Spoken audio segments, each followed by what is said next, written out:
Assalamu alaikum, I'm Aisha and you're watching SAMAA News. Here are today's headlines. Pakistan has stepped up its efforts to facilitate dialogue between Iran and the United States, with Interior Minister Mohsin Naqvi arriving in Tehran for high-level meetings. According to reports, Naqvi's visit comes after consultations with Prime Minister Shehbaz Sharif and is aimed at supporting ongoing diplomatic efforts to reduce regional tensions. The minister is also expected to convey a special message from Field Marshal Asim Munir to Iran's Supreme Leader Mujtaba Khamenei as part of Pakistan's mediation initiative.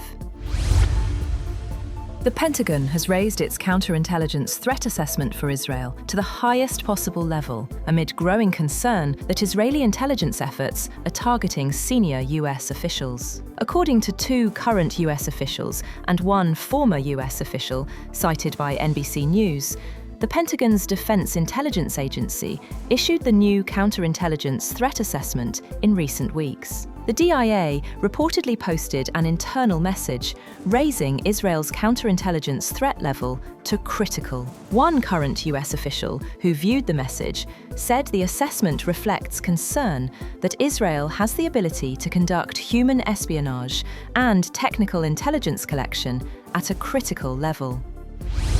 A diplomatic war of words has erupted between Iran and Lebanon after Iranian officials criticized comments made by Lebanese President Joseph Aoun regarding Tehran's role in the country. Iranian Foreign Ministry spokesman Esmail Baghaei and Foreign Minister Abbas Araghchi rejected accusations that Iran is using Lebanon as leverage in negotiations with the United States. Tehran urged President Aoun to focus on what it described as Lebanon's real enemy, after the Lebanese leader called on Iran to refrain from interfering in Lebanon's internal affairs.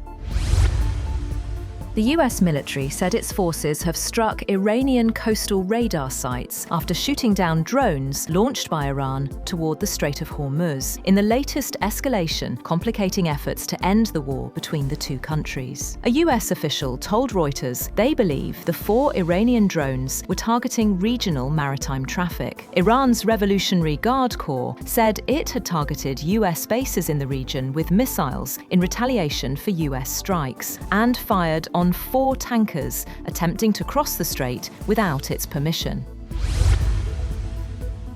Later, speaking to NBC News' Meet the Press, Trump said Iran's leaders are strong and proud, but have no choice except to reach a deal with Washington, as negotiations continue to end the war between the two countries. He said Iranian leaders have not yet agreed to a deal because they are dignified and resistant to concessions they never expected to make. The US president said negotiations with Iran would not be completed instantly, adding that such conflicts often take years to resolve.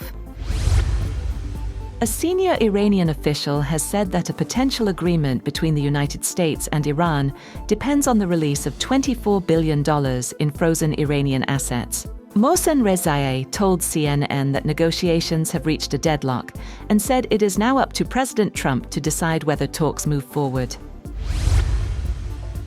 Iran has reaffirmed support for its Lebanese ally Hezbollah and demanded that Israel withdraw from southern Lebanon, underscoring complications facing an interim deal to end the broader conflict between the US and Iran. Tehran has made a ceasefire between Israel and Hezbollah a condition for any peace deal with Washington to resolve the regional war, now in its 4th month, and restart shipping through the Strait of Hormuz. Iranian Foreign Minister Abbas Araghchi told Lebanese TV station Al Mayadeen that the war will end only when it ends in Lebanon as well. The United States has approved a potential $1.98 billion arms sale to Kuwait, including advanced counter-drone systems and related equipment. In a statement, the US State Department said the package includes systems, equipment, and support services designed to detect, track, and neutralize unmanned aerial vehicles. In a separate announcement, the US State Department approved the possible sale of 5 MH-60R Seahawk multi-mission helicopters and related equipment to New Zealand in a deal valued at approximately $1.5 billion.